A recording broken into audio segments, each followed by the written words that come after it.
नमस्कार. नमस्कार. अखिल भारतीय औषध विक्रेत्यांचा 20 मे रोजी देशव्यापी संप आहे. आपण या असोसिएशनचे जिल्हाध्यक्ष आहात. काय सांगाल या संपाबद्दल?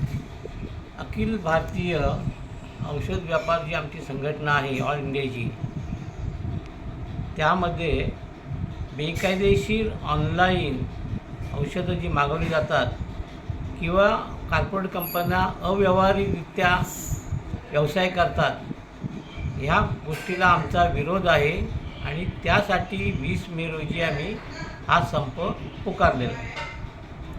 एक दिवसाचा तुमचा हा जो लाक्षणिक संप आहे, म्हणजे संपूर्ण मेडिकल बंद राहणार आहे.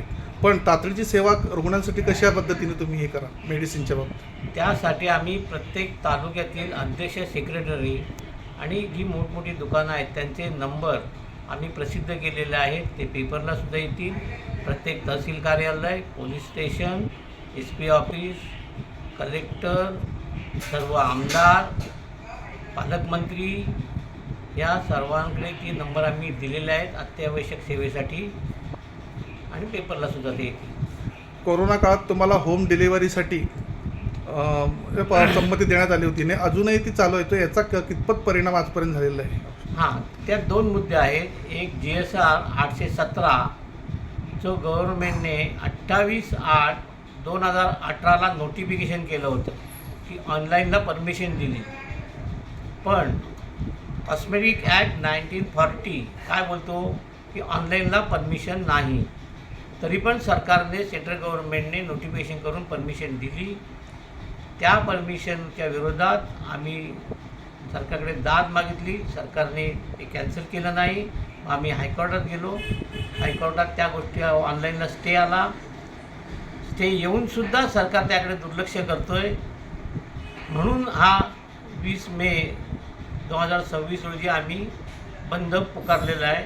दुसरी गोष्ट, करोना काळात मेडिकल स्टोअरनी एवढं काम केलं त्या लोकांनी की आपला स्वतःचा जीव धोक्यात घालून लोकांपर्यंत सेवा दिली, घरपोच औषध दिली.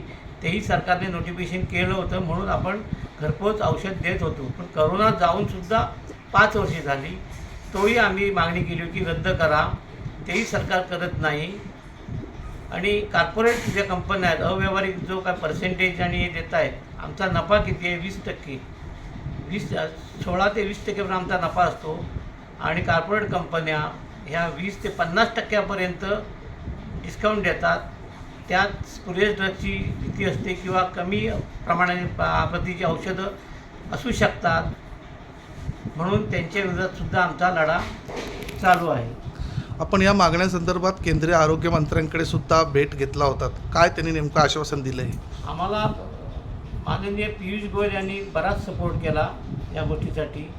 पण नंतर आम्ही आरोग्यमंत्र्यांकडे दिल्लीला भेट मागितली, पण आमच्या यशिडेच्या संघटनेला तिथे भेट मिळाली नाही. म्हणूनसुद्धा हा संप पुकारलेला आहे. शेवटचा प्रश्न, या असोसिएशनच्या देशव्यापी संपामध्ये सर्व मेडिकल असोसिएशन आहेत का सहभागी? मेडिकल असोसिएशन जी इंडियात आहे, भारतात आहे, ती फक्त आमचीच आहे. अखिल भारतीय व्यवसाय करणारी संघटना ही आमचीच आहे. यशिडे, all India organisation chemist and drug association ही आहे, ती आमचीच आहे फक्त. बाकी कोणतीही संघटना नाही. त्याच्यामुळे 14 तारखेला रत्नागिरी येथे सुद्धा आम्ही EC मीटिंग बोलून या सर्व गोष्टींची कल्पना सर्व तालुक्यांना दिलेली आहे. त्याप्रमाणे जिल्ह्यातील सर्व दुकाने 19 रात्री 12 नंतर आणि 20 रात्री 12 वाजेपर्यंत बंद राहतील. अत्यावश्यक सेवा चालू राहील. तुम्ही निषेध कशा पद्धतीने करणार आहात?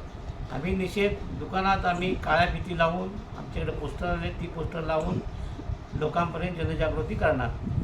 धन्यवाद.